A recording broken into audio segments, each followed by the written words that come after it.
Alrighty, let's go ahead and take a look here at the Warhammer Fantasy Roleplay 4th Edition Roll20 Compendium and Token Set. We got a new character here. We have the character sheet from the back of the book, basically, modified, obviously. Everything here you can click on. You can do modifiers, bonuses for all your stats.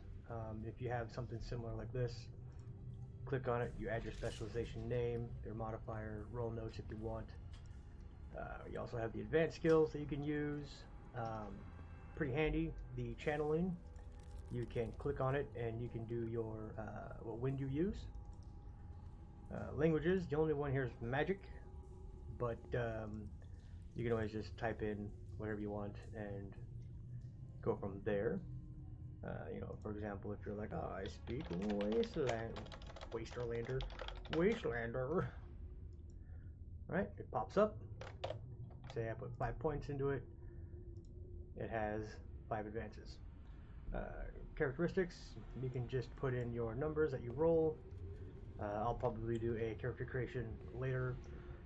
However, you have your selectable species. You can do custom if you want to do like a goblin, or if you want, or not a goblin, we won't play a goblin, or you'll play a gnome or orc, whatever. We can adjust that. Classes, you can also select what class you are, or you feel like you build your own, go for it. Name, age, all that stuff, pretty self-explanatory. All of your talents, conditions, psychology, and corruptions, you can just click on it, type it in. You know, global penalty of whatever. Everything calculates into what you're doing. Ambitions, party, you fill those out, keep track of them, however you want to do that. This is the main page. You also have the career page, where say you're making a first level character, you can select career. You can either A, type it all out. You have tier 1, tier 2, tier 3, tier 4, or you can click and drag. For example, if we want to do, say we want to make a priest, right? Type it in, the compendium brings it up. You can drag and drop priest. It'll say accepting compendium drop. Boom. All right, we now have a priest career. You have level 1, it has all of your skills, all of your talents available, all of that jazz there. It auto-populates here. However, nothing will change on your main career, or your main page.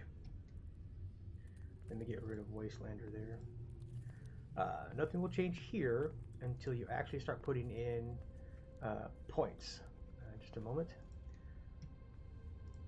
Let me get rid of this empty career.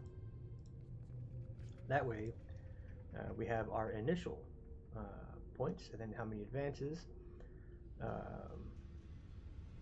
If you want to switch to a different tier level, you can just click switch, and then it will automatically tell you you're a priest. Or if you want to be a high priest, it'll populate high priest. It'll also adjust your status. On the main page, it'll represent that as well. Let me see.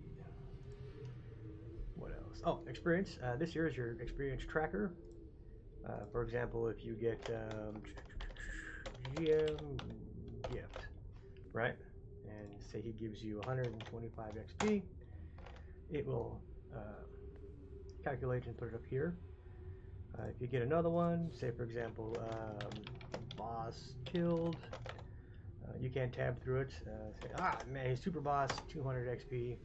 It'll calculate. Now let's say this all fills up. You have no more room, or it's just taking up way too much of the space. You can hit consolidate. Boom. It'll add everything together. It'll still keep the total. Your XP will be consolidated, and it gives you a time or a date. Doing skills, for example, say you have the initial, you want 5 points in athletics on your initial after the 40 points you get, and then say you want to do another 5 advances. Hit 5. You can hit enter, click out. It will automatically spend that amount from the total and do a current. Also, this will also calculate over here. Athletics, you have your advances, and you have a total of 10.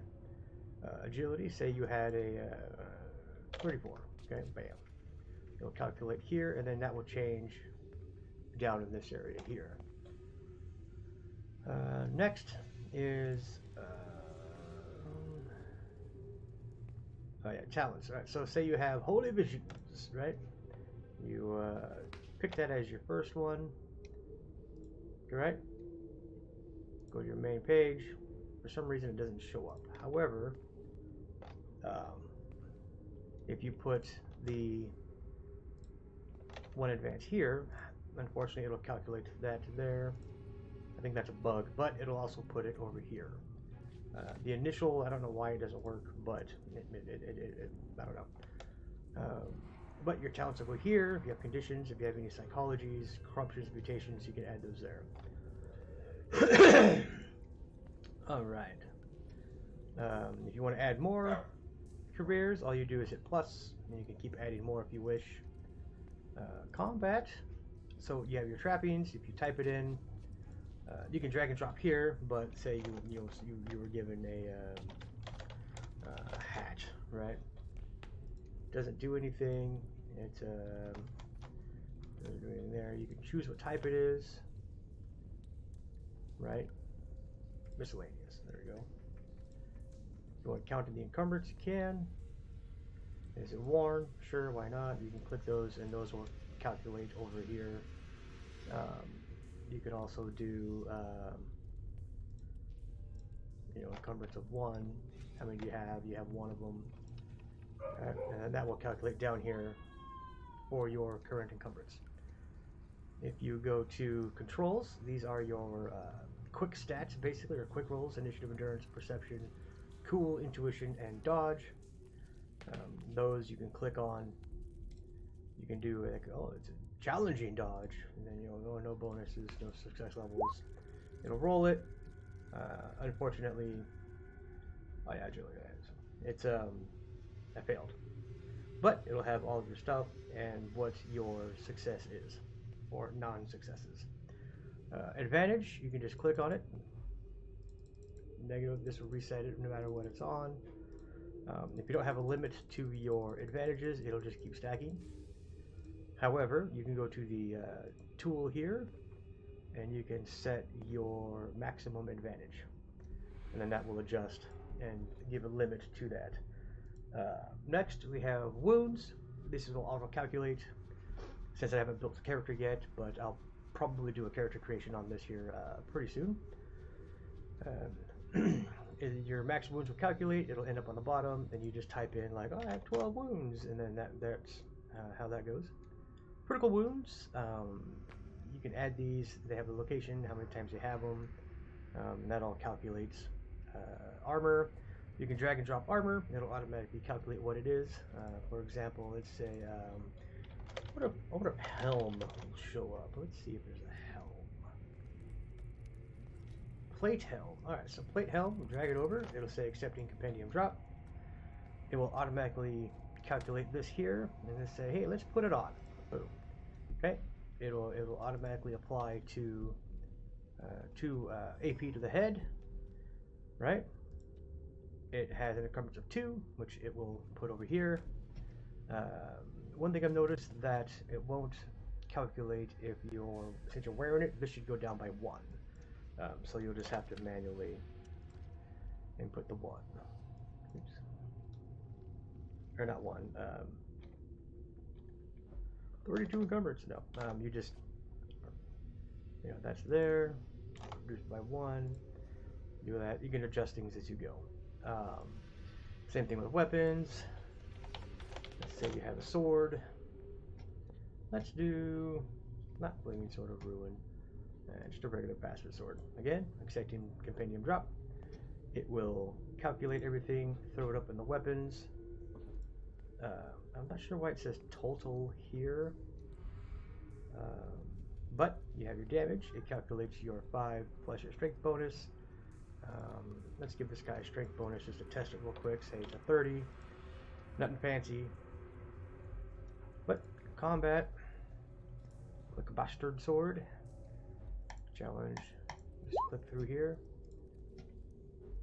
And it calculates. Oh, whoops. So on the main page here, you have to give them the skill. If you click on melee, see a sword, basic. Is that what I'm going to roll under? Two-handed attack. Okay, so we have to give them two-handed. Alright. And then we can calculate all that and give them points and everything there. You can also adjust these as you need to. Say if you have anything that the GM gave you, any bonuses, any modifiers, you can select through and do that. Encumbrances calculated. Wealth is pretty cool. So if you have like a gold piece, if you have 23 silver and say 34 brass, you can convert that using the arrows. So if you want to convert this brass pennies into silver, you just click the up and it'll calculate. If you want to do that with silver, you just click the up and it'll give you the gold amounts. If you want to go the other way, you just click down and it will automatically calculate those for you, which is pretty handy, I believe. Pretty handy. Next we have spells. These here, you can either A, click inside and type it in if you want, or you can be like, I want dart. Click it over the compendium, go to spell, not the item, but the spell, drag it over. It will throw everything in for the spell dart. Alright, and now that we have it, we can click dart. Just do a run through here of everything, and it will cast a spell. The only thing I don't believe is going on is it doesn't calculate hit location. So you might have to, it's a 61, you know, and then go from there. There's a sin counter. So if you have a priest, you can keep track of their sins. Let's see here. Oh yeah, the button here. You can, if you want to turn this guy to an NPC, just click NPC, and it will give you the NPC character sheet, a simplified version, which is pretty awesome. I've already made a few custom monsters with this, which I might show later. But you can open up the menu here, or the settings. You can give them skills. You can adjust the stats how you want. You can give them traits. You can add attacks. You can give them all the stuff here, rolling for advantages. You can adjust all the stuff here. If they have trappings, you can, you know, he's got a bag of corn. Aha! Right? So if you players kill this particular creature or person, they can loot them, get a bag of corn, or whatever you want to give them. Easy peasy.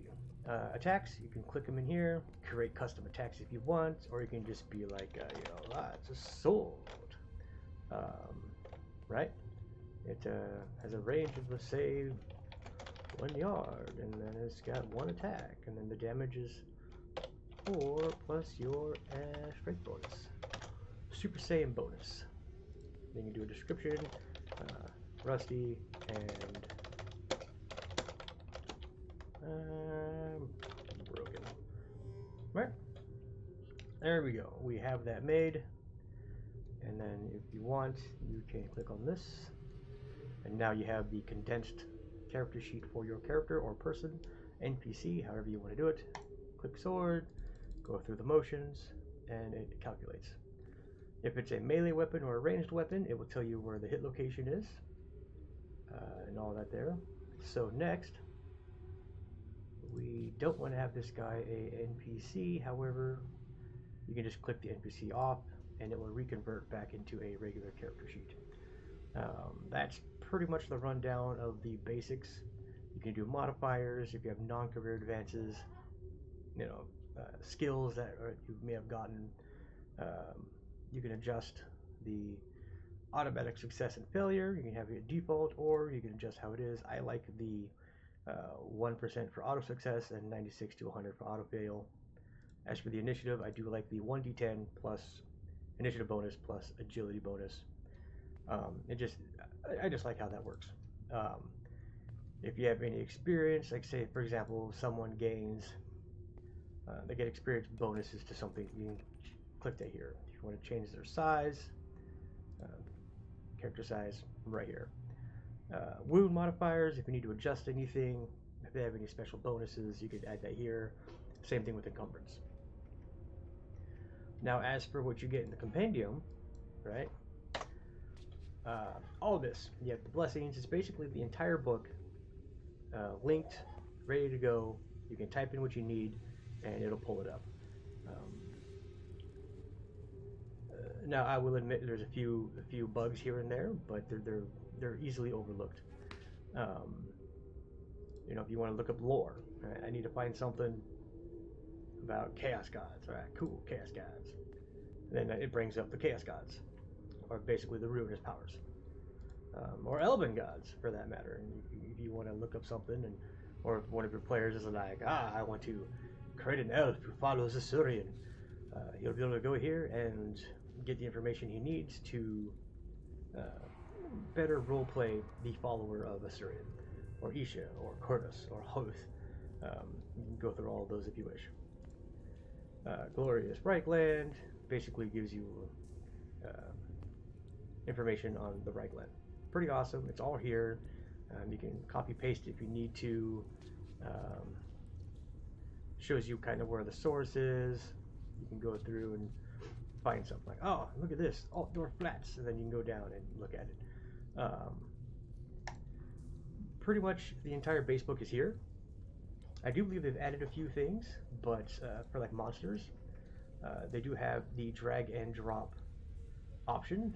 So like, oh hey, there's a cultist, and then you can drag a cultist out. You can adjust this here if you want to. Character sheet. It's the NPC if you want to give him something, or you know, change his armor from 1 to a 3. You can do that, and then yeah, I mean that's pretty cool. Spellcaster Chaos, awesome. But you get a token.